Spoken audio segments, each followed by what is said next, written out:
All right, welcome back. Now we've got a little bit of a different format for you. We call that lightning talks. It's basically 5 very short talks, 5 minutes each, presenting one idea. It's going to be fast-paced and very interesting. We have 4 people presenting today. We start with Anas Alexaitis, then we have Marc Friedrich, Memi Beltrame, and Robert Adelmann. They're going to switch really quickly between presentations, and if you have any questions for them afterwards, just go and find them during lunch break. So we're going to start the high-speed presentations right now with Anas Alexaitis. Have fun. Hello. Okay, it's working. Hello, my name is Anas. I'm a software developer at SmallPDF, and today I'm going to talk about automated visual testing and how we visualize our changes. Let's start with different kinds of tests. You have a lot of them in software industry. So these 3 are the most popular among developers. You have this triangle representing your application, and basically each of these cool icons represent one single component of your app. So unit tests basically covers only one component, and whenever it fails, you know exactly which one you need to fix. Now, integration tests tests relationship between components, so single test covers a lot more. And then you have end-to-end tests, or Selenium, or visual tests. You have more names for that. It basically goes through most of your application layers. So it's HTML, CSS, JavaScript, backend, network connection, some third-party integrations, and so on. So you have a lot of moving parts, and that's where the flakiness comes from. A question would be why you should even start writing end-to-end tests. It's because with the one single test, you can cover a huge amount of your code. And it can reach some parts that other can't, like CSS. Let's jump to the workflow, how we run the end-to-end tests on our environment. So we have test files written in JavaScript. Don't use other language if you are developing front-end in JavaScript. So the test runner takes those files, converts to the commands, and then natively manipulates the browser. Then you will get some assertion information or some actions done afterwards. Really cool thing is that end-to-end tests can take a screenshot. So whenever you do some action on the test, you take a screenshot instead of checking element by element of your application state. And basically you are covering the whole viewport, so tons of elements and even colors. You will end up with a lot of images naturally, so you should version them as well, like your scripts or source code, because it's your test data. So put them to Git large file storage or as 3-bucket custom implementation, and run them again after you have a bug fix or feature. You will end up with a new set of screenshots. As you can see at the bottom, we added careers link recently in our recent releases. So we have open position for front-end developer and others. And so we have 2 images. Now you can run some software to compare those images. You get the pixel mismatch or percentage. And then you can get even visualization of other image to check out what's the difference, like yellowish red thing was different. So if the change was intentional, just switch the screenshots and you have new test data for your next test cases. So you don't need to even change the test source code. That's cool. So one of the interesting things happened to us when we first ran the test between the releases. We found out that we fixed unintentionally one bug after refactoring that we didn't even know that existed. So it was really small, and manually it's really hard to catch that one. So question would be how to spend less time and gain more value. Just take a screenshot. So for example, login button would disappear. We immediately get noticed with a failed test. You have a lot of libraries to implement this infrastructure. So like Pixel Match, really good at comparing screenshots. It's only less than 100 lines of code and without any dependencies, so it's neat for CI. And if you are developing a desktop app with Electron, as we do, you can use the last node module that I mentioned, and it's the same infrastructure for desktop and web, so it's magic. I have more tips and tricks to share with you, like manipulating Redux within the tests, or running multiple browsers in parallel on the cloud, but I have only 5 minutes, so we have a stand down there with small PDF. Go catch us. We have cool guys standing nearby, and thank you.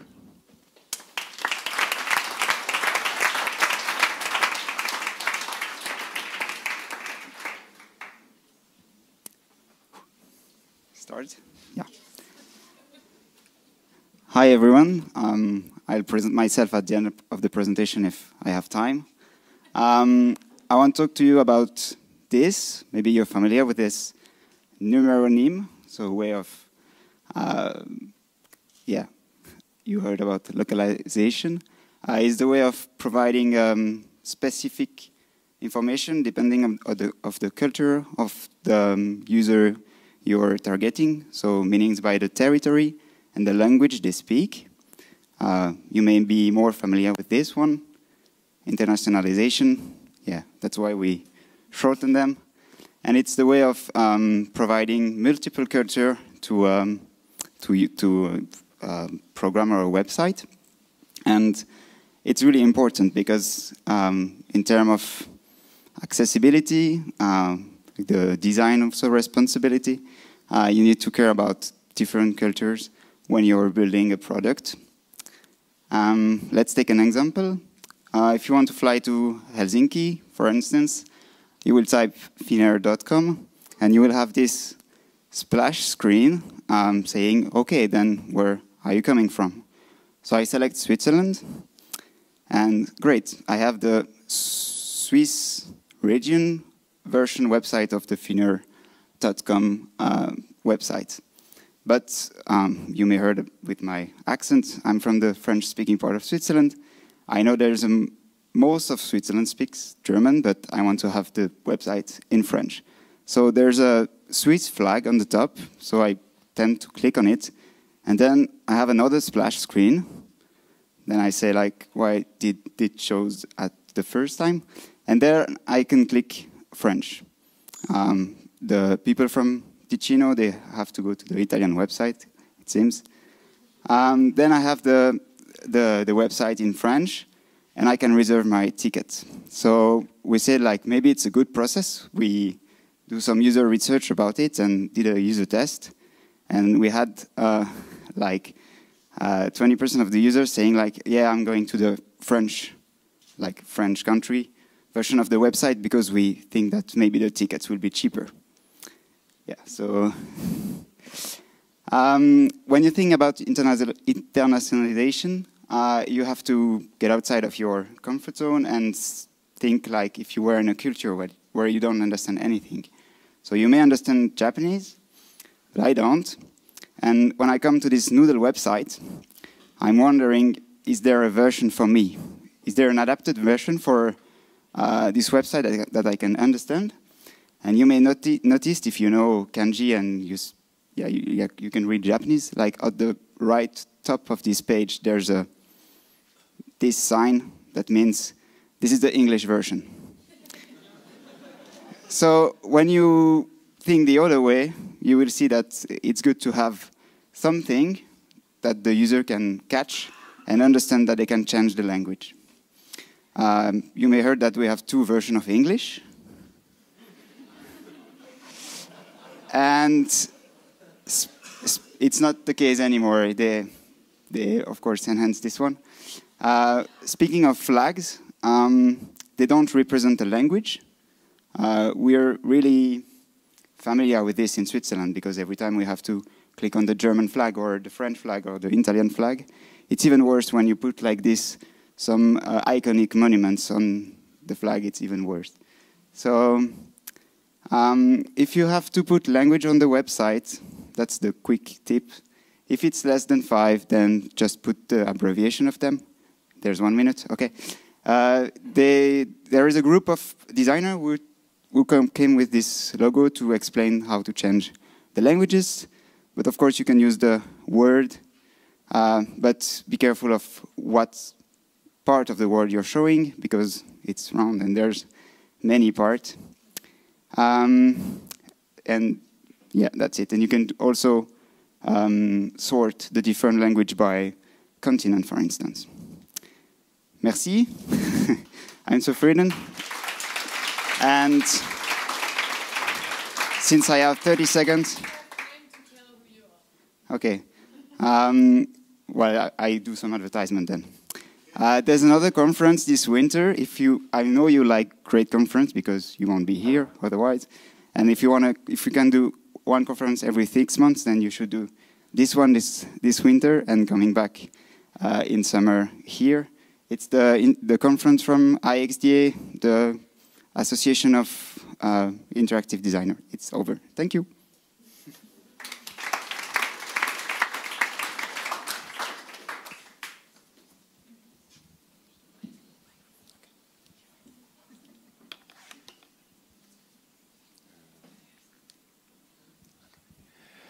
Good morning, everybody. I'm sorry about my voice. So if people owe you money, just let me do the phone calls.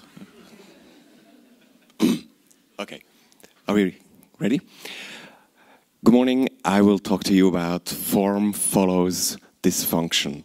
So you are all here in awesome Zurich, with its pretty houses, its beautiful parks, its clean streets, and oh no, what is this?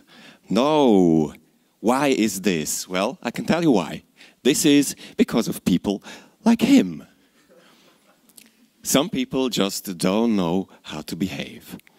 And this talk is about how design can encounter the dysfunction of people. People not paying attention, not being thoughtful, or just being plain jerks. And if you remember this, well, city planning has been dealing with that for a while. And they follow, their forms follow a dysfunction, and that's when the design solution prevents bad behavior or prevents its consequences. So, well, instead of those garbage cans, you might have seen these. These are called the sharks in German, and they're basically designed in a way that makes it impossible for you to put your garbage on the garbage can. So you have to throw it in there, and they actually collect more garbage than other cans. But the city is full of examples of form that follows a dysfunction. You may have the speed bumps that prevent our idiot from speeding, or you have the alternating parking slots that are designed in a way that you have to curve your way, to slalom your way through the cars, because cars are more expensive than human lives, it seems, so you pay more attention not to crash your car than to smack into people. Or this from a city in the Netherlands that is a very controversial thing. It's pavement lights designed to help people with smartphones cross the road. And this is a sort of where it gets weird, because, well, why would you want to reward bad behavior? So there is a limit to, okay, design for dysfunction. But actually we see it everywhere. Our idiot wouldn't flush the toilet, so he would just walk away. So we have something that flushes for him, or he would not switch off the water tap, so this tap just gives a certain amount of water and then it's done. And this is a drawer that you can't slam. If you slam it, it slows down at the end and doesn't make any noise.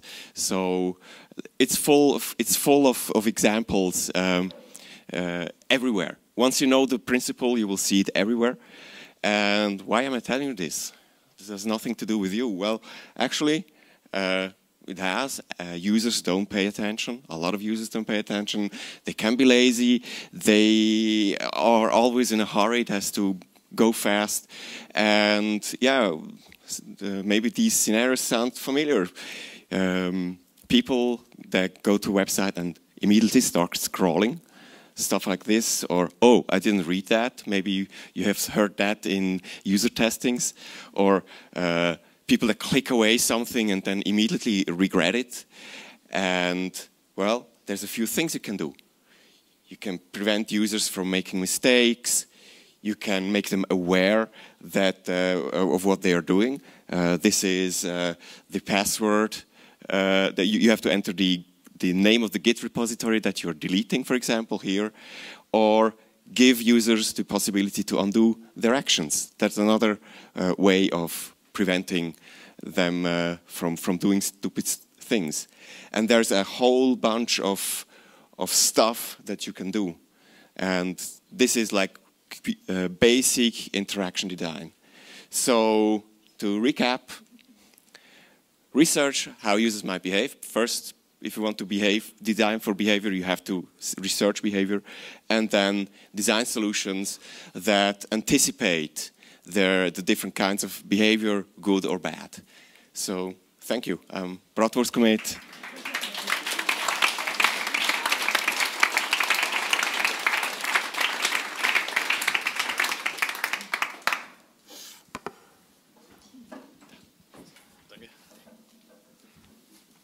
So, thanks. Hello, I'm Robert.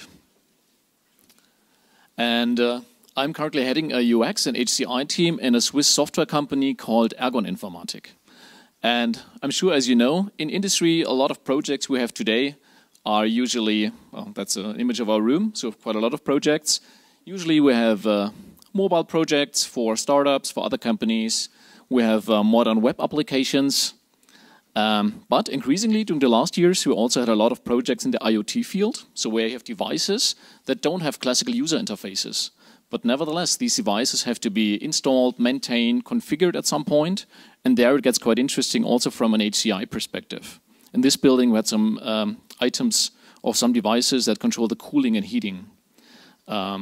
Or increasingly, we also have some AR projects in the last years, and mainly not only the HoloLens, but mostly also mobile AR systems.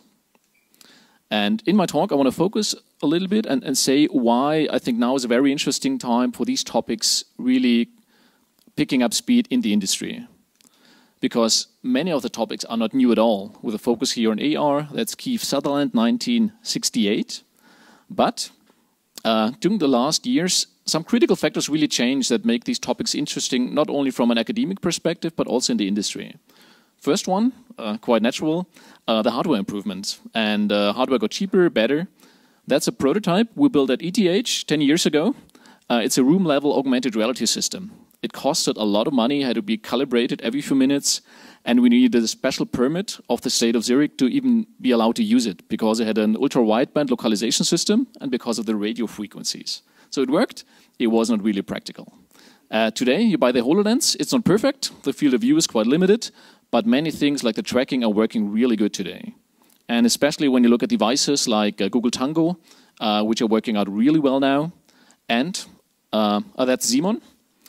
He presented Google Tango internal prototype of 2 months ago at an investors event here in Zurich, and was showing a really impressive demo at the train station in Zurich, where he had extremely precise tracking with these systems. And now Apple is coming out with an AR kit with the next iOS 11 update, and I tried it already. It's not perfect, but it's working extremely well, and you will have 500 million devices with one software update that are AR capable. And I'm sure that's a screenshot of an IKEA app. I'm sure IKEA is coming out with an app a week later where you can figure out the furniture in the right size, in your setting, and other things. The second point, I think even as important as the hardware, the ecosystems improved, because you could develop these systems in the past as well, but you needed a lot of know-how, a lot of time and money.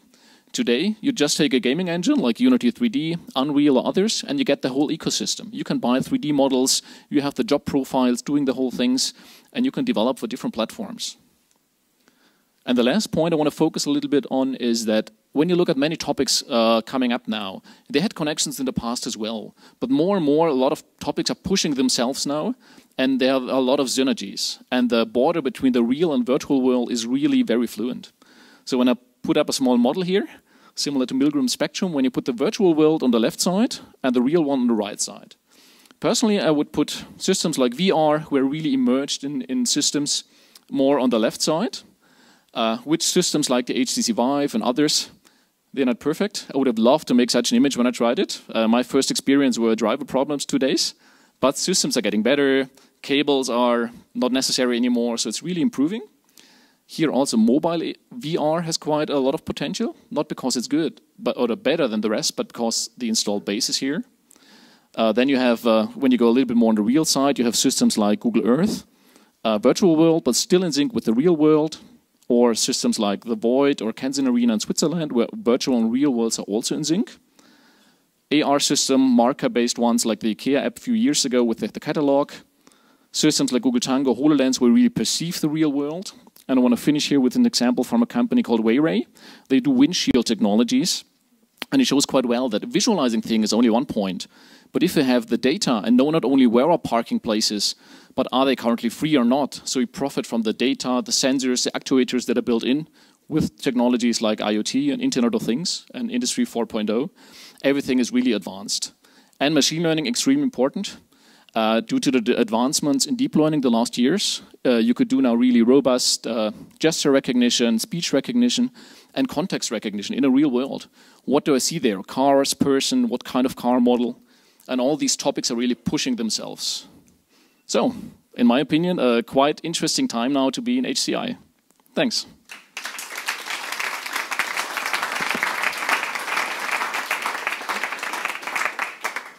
Thank you very much to all of our lightning talk speakers. I think it's a really nice format. If you're interested in doing a lightning talk next year, you should probably talk to the team of Front Conference because they select different people, and it's for bringing up new ideas and different speakers. So now we have lunch break, yay! And afterwards we have here Mihai Cilanaru talking about speech recognition on the web. So if you're interested in that, I'll see you at 1 o'clock.